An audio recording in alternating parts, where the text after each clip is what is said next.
Dernier match de FC Barcelone face au FC Séville sur un score de 2-1, ce qui nous permet de conserver notre seconde place qui n'était pas en jeu parce qu'on était déjà assuré d'obtenir la deuxième place, ce qui nous assure également dans le même temps une place pour la Ligue des Champions l'année prochaine. Nous allons parler également du départ de Xavi à la tête du club. Nous allons parler également de la victoire de l'équipe féminine du FC Barcelone en finale de la Ligue des Champions face à l'Olympique Lyonnais. Nous allons parler également du prochain entraîneur qui arrive, c'est-à-dire Hansi Flick. Nous allons faire le bilan de Xavi pour cette année et surtout pendant son passage au club. Nous allons discuter de tout ça ensemble, mes amis. Jingle. Salut à tous, bienvenue dans cette nouvelle et dernière vidéo pour cette année de Liga qui vient de se terminer pour nous au FC Barcelone. Nous avons assuré notre seconde place grâce à la défaite de Girone qui nous a permis de remonter et ainsi conserver notre deuxième place. Ainsi, nous pouvons espérer l'année prochaine jouer la Ligue des Champions. Nous avions marre pendant des années de devoir jouer l'Europa League. Nous sommes une grande équipe, nous sommes un grand club. Nous devons jouer la Ligue des Champions, notamment l'année prochaine où la Ligue des Champions va commencer sa nouvelle monture avec ce système un peu différent que ce que nous connaissons actuellement. Eh bien, ça aurait été dommageable pour le FC Barcelone de ne pas y être lors de cette première saison de la nouvelle monture de la Ligue des Champions. Donc le match face au FC Séville de Xavi à la tête du FC Barcelone, c'est-à-dire son dernier match à la tête du FC Barcelone, c'est un match qui s'est terminé sur une victoire de 2 buts contre 1, but de Lewandowski qui a marqué un très beau but sur un centre et également un but de Firmin Lopez qui a fait aussi, qui a marqué un très beau but au premier poteau. Et il faut souligner également que Xavi n'a pas hésité donc de sortir Lewandowski pour faire rentrer d'autres joueurs. Il a fait rentrer Joao Félix, il a fait rentrer son chouchou Ferran Torres, il a fait rentrer son autre chouchou Oriol Romeu.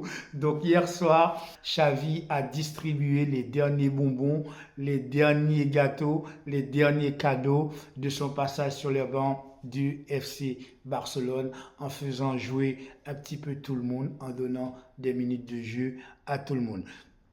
J'avais envie de dire à Xavi, malheureusement que tu as attendu la dernière minute, le dernier match, le dernier soir pour donner des minutes de jeu à tous ces gens. Tu aurais pu le faire bien avant et j'en suis sûr que la finalité de tout ça aurait été différente. Quel est le bilan peut-on en tirer du passage de Xavi au sein du FC Barcelone? C'est un bilan mi-figue, mi-raisin, mitigé. Pourquoi? Parce que lorsque Xavi est arrivé, l'équipe était dans un état cataclysmique, était dans un état catastrophique, était dans un état désastreux. Et Xavi était un rempart à tous ces problèmes que le FC Barcelone connaissait. Le FC Barcelone traversait un problème financier qui a été au sein du club depuis des années par la direction et la gestion de Bartomeu. Et en plus de ça, le club connaissait également un problème avec les instances du football espagnol sur le dossier Negreira. Il y a eu énormément de difficultés avec le passage de Ronald Koeman au sein du club, de Quique Sétienne, de Valverde, etc. J'en passe et des meilleurs. Donc lorsque Xavi est arrivé lorsque Xavi est arrivé en remplacement de Ronald Koeman, il faut reconnaître que Xavi était un jeune entraîneur. un grand joueur, mais un jeune entraîneur. Ce n'est pas un entraîneur qui avait fait toutes ces gammes, qui avait de longues années d'expérience derrière lui. C'était un jeune entraîneur qui venait à peine d'avoir son diplôme d'entraîneur, qui avait commencé à entraîner. Donc, Xavi étant une légende du club, c'est tout naturellement que les supporters, que l'instance, que la direction a jugé bon de faire venir Xavi à la tête du FC Barcelone. Au moment où il était arrivé, il avait toutes les clés en main pour faire du FC Barcelone un nouveau club à la manière d'un Pep Guardiola. Et après lui avoir fait confiance, on sait très bien ce qu'il a fait du club et ce qu'il est devenu comme entraîneur. La première année de Xavi à la tête du club a été une très bonne année. Premièrement, il a fait une moitié de saison où on a perdu quelques matchs importants, mais ce n'était pas grave puisque Xavi venait d'arriver. Il fallait lui laisser le temps de mettre en place à la fois son football, sa politique, son projet et l'ossature de l'équipe qu'il avait prévu de mettre en place pour le FC Barcelone. Après la moitié de saison, il a fait donc une saison pleine. Donc lors de cette saison pleine, il a gagné la Supercoupe et il a gagné la Liga. On peut dire que sa vraie saison à la tête du FC Barcelone a été un succès. Donc on s'attendait à ce que la saison d'après, qu'il fasse mieux que la saison précédente. Il y a des joueurs qu'il a, grâce à Xavi, qui ont été découverts. Par exemple, Fermín López, Héctor Fort. Ce sont des joueurs qui ont été mis sur le devant de la scène grâce à Xavi. Pour Cubarsí également, c'est grâce à Xavi. Donc la deuxième, sans parler bien entendu de Lamine Yamal, la deuxième année complète sur le banc de FC Barcelone, tout naturellement, on s'attendait de mieux faire, on s'attendait à ce que le FC Barcelone fasse mieux que la première année dite complète de Xavi. C'est le contraire qui va se passer parce que la gestion de Xavi va être désastreuse pendant cette seconde année. Premièrement, c'est une gestion calamiteuse pour ce qu'il y est le staff médical de Xavi par rapport aux joueurs. On va avoir de nombreux blessés, notamment pendant toute une période où on va avoir tous nos meilleurs joueurs blessés dans l'infirmerie. On va avoir De Jong, on va avoir Pedri, on va avoir Gavi, on va avoir même à cette époque, je crois, Lewandowski. En fait, tout Rafinha, tous les joueurs qui étaient capés, qui étaient capables de nous faire gagner des matchs, eh bien, à un moment, ils étaient tous blessés en même temps. Donc, on peut voir que la gestion des joueurs, la gestion de l'entraînement, la gestion médicale des joueurs de l'équipe de Barcelone pour cette année 2023-2024 n'a pas été à la hauteur. Le staff de Xavi n'a pas su gérer la rotation des joueurs. Le deuxième problème qui s'est posé avec Xavi, c'est le fait que Xavi est pro-catalan et pro-barcelonais. Donc Xavi va faire en sorte que ce sont que des joueurs barcelonais et des joueurs catalans qui vont être alignés sur le terrain. Et ça, quel que soit le match, quelle que soit la compétition, quel que soit l'enjeu. Il va faire en sorte que ce soit Ferran Torres qui joue, même quand il ne mérite pas de jouer. Il va faire en sorte qu'Inigo Martinez joue, même quand il revient de blessure, qu'il n'est pas en condition de jouer.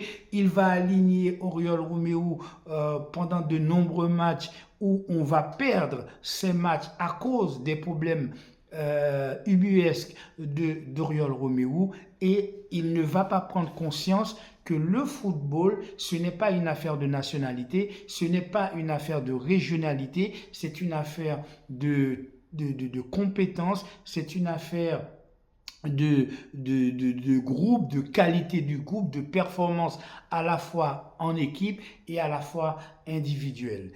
Il va donner son accord pour faire venir Victor Roque en début de saison, dès le mois de janvier, alors que Victor Roque était pressenti pour arriver lors du mercato d'été. Il a fait en sorte de faire venir le joueur pour en finalité le garder sur le banc, ne jamais lui donner quelques minutes de jeu, et ça aussi c'est une erreur monumentale. Xavi a fait d'autres erreurs. Il a fait des erreurs tactiques. Il a fait des erreurs dans la gestion de l'équipe tout simplement. Parce que pendant de nombreux mois, pendant de nombreuses semaines, le FC Barcelone n'a pas su avoir une équipe type. Il a fait jouer les joueurs un petit peu partout, dans n'importe quelle position. C'est jamais les mêmes joueurs, c'est jamais la même équipe. Tantôt Cancelo est à droite, tantôt Cancelo est à gauche. Tantôt il aligne Christensen associé avec Arroyo, tantôt il l'associe avec Kourbassi, tantôt c'est Arroyo et puis Inigo Martinez. Il a mis Pedri au milieu de terrain, il a mis Pedri avant-centre. Bref, en fin de compte, il a pataugé dans la semoule pendant de nombreux mois, de nombreuses semaines, pendant lesquelles le FC Barcelone se cherchait, n'arrivait pas à trouver une ossature, n'arrivait pas à trouver une équipe type.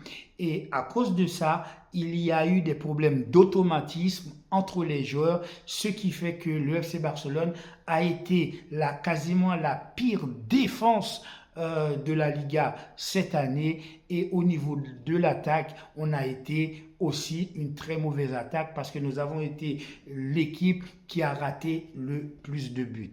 Pour arranger tout cela, il y a eu la gestion du problème Lewandowski. J'ai trouvé que Xavi, dans sa gestion de Lewandowski, il n'a pas su prendre ses couronnes en main, il n'a pas su mettre Lewandowski sur le banc lorsque celui-ci était minable. Pendant de nombreux matchs, Lewandowski ne méritait pas d'être sur le terrain parce qu'il ne marquait pas de but et il était même très mauvais. Eh bien, à chaque fois, Lewandowski a été non seulement titularisé, mais Lewandowski a joué à chaque fois tous les matchs, du début jusqu'à la fin, alors qu'il ne marquait pas de but. Il aurait pu rester sur le terrain et il aurait profité de ces moments-là pour donner sa place à Victor Roque. Il a eu un problème également dans la gestion de Gundogan. Parce que lorsque Gundogan est arrivé, les 4, 5, 6 premiers mois où Gundogan a joué, il a fait des matchs minables. Il n'a jamais été à la hauteur du joueur qu'il a été lorsqu'il était à City, lorsqu'il était capitaine de City. Là non plus, jamais il a sorti Gundogan, jamais il a hésité un seul instant de mettre Gundogan sur le banc et de faire entrer un autre joueur qui aurait pu grappiller quelques minutes. Il a gardé, c'est-à-dire c'est un entraîneur, lorsqu'il a décidé que un joueur doit jouer, et bien même si celui-ci est moyen, même si celui-ci n'est pas bon, même si celui-ci mérite d'être sur le banc, et bien il lui fait confiance jusqu'au bout. Il le fait jouer au détriment de certains d'autres joueurs qui auraient pu jouer. Xavi va faire d'autres erreurs sur le banc du FC Barcelone. Le problème de Xavi, c'est aussi un problème de la gestion émotionnelle et aussi de la gestion de son propre stress. Lorsque Xavi est pas content, eh bien il s'énerve, il crie, il insulte, et de très nombreuses fois, il s'est retrouvé expulsé du banc, et on sait très bien que son adjoint, qui est son frère, n'a pas la compétence de diriger une équipe telle que le FC Barcelone. Et lorsque Xavi n'est pas sur le banc, déjà lui-même quand il est sur le banc, il est pas beaucoup de fois inefficace, et lorsque il se fait exfiltrer du banc, il se fait expulser du banc, eh bien, c'est la catastrophe. Son frère n'est pas en état de diriger l'équipe. Donc, Xavi a un problème émotionnel, un problème de gestion de sa colère, de gestion de son stress, ce qui va avoir comme incidence la répercussion sur les joueurs du FC Barcelone. On se rappelle du match contre le Paris Saint-Germain. Après avoir gagné le match aller 3-2, il a fait un masterclass. Et le match retour, on est à un cheveu pour nous qualifier pour les demi-finales. Ronald Arroyo va commettre une erreur, va prendre un carton rouge.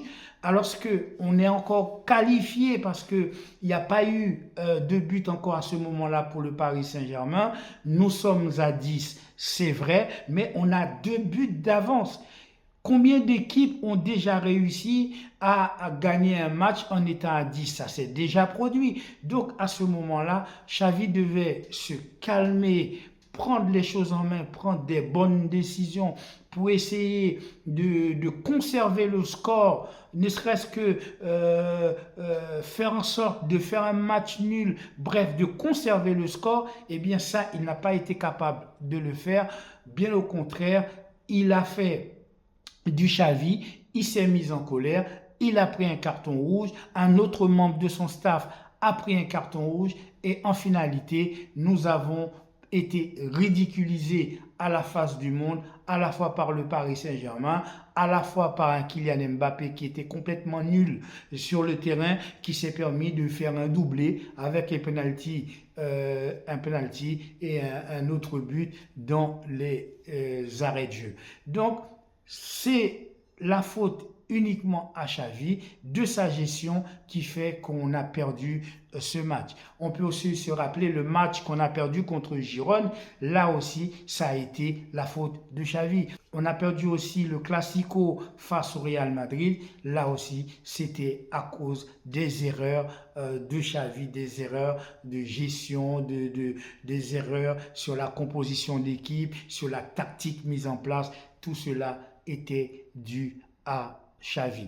Il y a eu des problèmes qui étaient des problèmes des joueurs qui n'étaient pas au niveau, mais c'est aussi la faute de l'entraîneur. Si les joueurs ne sont pas au niveau, eh bien, tu fais jouer d'autres joueurs, tu donnes à d'autres joueurs qui ont faim leur chance afin que l'équipe puisse faire quelque chose de mieux que ce que l'équipe a fait durant toute cette saison.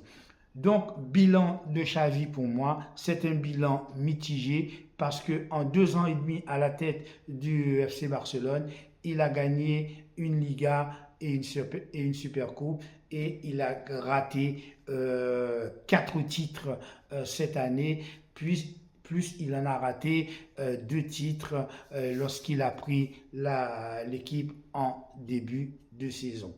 L'arrivée de Hansi Flick. Hansi Flick, je l'ai déjà dit dans ma prochaine vidéo et je vous remercie pour vos commentaires ainsi que les vues. C'est dommage que vous ne vous êtes pas abonné un petit peu plus. Vous auriez pu vous abonner un petit peu plus. En tout cas, je vous remercie. L'arrivée d'Hansi Flick à la tête du FC Barcelone pour la saison 2024-2025 est une très bonne chose. On n'a pas besoin de dire qui est Hansi Flick.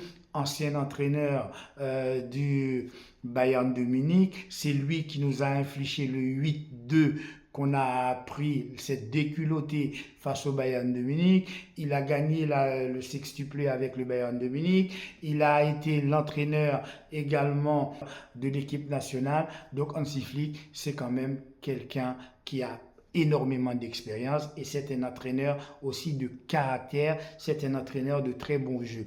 Et ce qui est bien avec Hansi Flick, c'est qu'il a toujours voulu le FC Barcelone et il a accepté, il a fait le forcing pour être l'entraîneur du FC Barcelone. Il a même accepté de baisser son salaire pour arriver au FC Barcelone. Et on sait que Hansi Flick, il y a beaucoup de joueurs qui aiment Hansi Flick, qui aiment son jeu, qui aiment être sous ses ordres, notamment Gundogan qui est déjà dans l'équipe de FC Barcelone. Et on sait que Hansi Flick pourrait tout à fait être celui qui va faciliter l'arrivée d'un Joshua Kimmich au milieu de terrain, ce qui pourrait complètement chambouler notre milieu de terrain et aussi nous donner une envergure extraordinaire au milieu de terrain. Je rappelle qu'on a déjà quand même de très bons joueurs au milieu de terrain avec Pedri, De Jong et Gundogan. C'est vrai qu'un quatrième joueur comme un Joshua Kimmich pourrait faire toute la différence. Et Hansi Flick aussi a cette chance de ne pas être catalan et de ne pas être barcelonais. Donc, il n'y a pas de conflit d'intérêt entre les joueurs barcelonais, entre l'équipe nationale d'Espagne et Hansi Flick. Je pense que Hansi Flick fera jouer les joueurs qu'il a envie de faire jouer et surtout des joueurs qui méritent de jouer et qui méritent d'être sur le terrain. Donc avec Hansi Flick à la tête de FC Barcelone pour la saison 2024-2025, c'est un nouveau projet qui commence, c'est une nouvelle page d'histoire qui va s'ouvrir et on aura tout à gagner au lieu d'avoir tout à perdre l'année prochaine pour la saison 2024-2025. Donc, je pense que c'est une très, très bonne chose, l'arrivée d'Hansi Flick au FC Barcelone. Je voudrais tirer mon coup de chapeau à l'équipe féminine de FC Barcelone qui a gagné son match, sa finale face à l'Olympique Lyonnais sur un score de 2-0. Deux magnifiques buts du numéro 14 qui a marqué 2 buts, ce qui a permis au FC Barcelone, l'équipe féminine, de gagner la Ligue des Champions face à l'Olympique Lyonnais. Je vous rappelle quand même que cette équipe du FC Barcelone, par 4 fois, à chaque fois a été battue par l'Olympique Lyonnais et à chaque fois n'a jamais marqué plus d'un but à l'Olympique Lyonnais. Et cette fois-ci, elles ont collé 2-0 à l'Olympique Lyonnais et elles ont gagné la Ligue des Champions. C'est vrai que nous, les influenceurs qui essayons de commenter des matchs de l'équipe masculine, on n'a pas souvent l'occasion de parler de l'équipe féminine. On s'intéresse un petit peu moins. Je pense que c'est une erreur. Il faut quand même féliciter les femmes pour leur match parce qu'elles font énormément de progrès. Depuis quelques années, le football féminin commence à prendre de l'ampleur et commence à proposer de très très très bons jeux et je trouve ça extraordinaire. Merci à elle pour cette victoire. Encore les filles, bravo à vous. Voilà, c'est tout pour aujourd'hui. Merci d'avoir regardé cette vidéo. N'oubliez pas de commenter, de liker et surtout d'appuyer la petite cloche de notification pour avoir l'ensemble de mes vidéos. Prenez soin de votre famille, prenez soin de ceux que vous aimez, sortez couverts et surtout, je vous dis à très bientôt pour une prochaine vidéo sur le Carré Foot. Ciao!